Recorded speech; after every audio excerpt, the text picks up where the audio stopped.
Hi friends, in this video let us see today 5th sem BCom Financial Management question paper of February-March 2024. ಈ question paper ಬಂದು 60 marks question paper. Timings ಬಂದು 2.5 hour timings. Section A, section B, section C.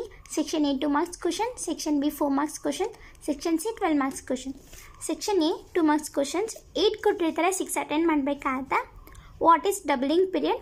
If sales are 8 lakh, contribution 6 lakh, calculate variable cost. ಎರಡು minus ಮಾಡಿದ್ರೆ amount ಸಿಗುತ್ತೆ, ಅದು variable cost ಆಗಿರುತ್ತೆ. Which is accept and reject criteria in NPV. Mention 4 factors influencing working capital. Mention the techniques to calculate time value of money. What is wealth maximization? What is meant by financial mix? Investment 20,000, salvage 15%, additional working capital 2,000, calculate average investment. So formula ಆಗಿ ಬರೆದ್ರೆ ಈ answer ಬರುತ್ತೆ, average investment formula.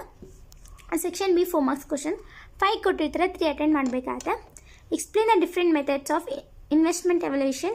Explain scope of financial management. Mr. Ravindra deposits 10,000 at the beginning of each year. 4 years the value after 4 years ಎಷ್ಟಾಗುತ್ತೆ calculate ಮಾಡಬೇಕು. Calculate 3 types of leverages. Sales ಕೊಟ್ಟಿದ್ದಾರೆ, variable cost, fixed cost, total tax rate ಕೊಟ್ಟಿದ್ದಾರೆ. ಎಲ್ಲದು ಮಾಡಿ types of ಲೆವರೇಜಸ್ ಇದೆಯಲ್ಲ, operating combined ಅಷ್ಟು ಸಹ calculate ಮಾಡಬೇಕಾಗತ್ತೆ. What are the advantages of adequate working capital? Section C 12 marks question 5 ಕೊಟ್ಟಿದ್ರೆ 3 ಅಟೆಂಡ್ ಮಾಡಬೇಕಾಗತ್ತೆ.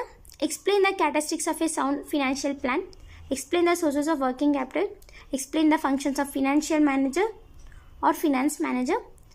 The balance sheet of a company is as follows. ಇದು ಥಿಯರಿಟಿಕಲ್ ಪ್ರಾಬ್ಲಮ್. EPIT ಮತ್ತು EPS ಕಂಡುಹಿಡಿಯಬೇಕಾಗತ್ತೆ. Next, Rakshita limited is considering the purchase of missionary. ಇದರಲ್ಲಿ net present value ಕಂಡುಹಿಡಿಯಬೇಕಾಗತ್ತೆ. Rahul limited as 30 lakh equity shares of 10 each. ಇದರಲ್ಲಿ EPS if EBIT 6,75,000. Plan 1, plan 2, plan 3, plan 4 ಅಂತ ಹಾಕ್ಕೊಂಡು some ಮಾಡಬೇಕಾಗತ್ತೆ. This the question paper of financial management February-March 2024.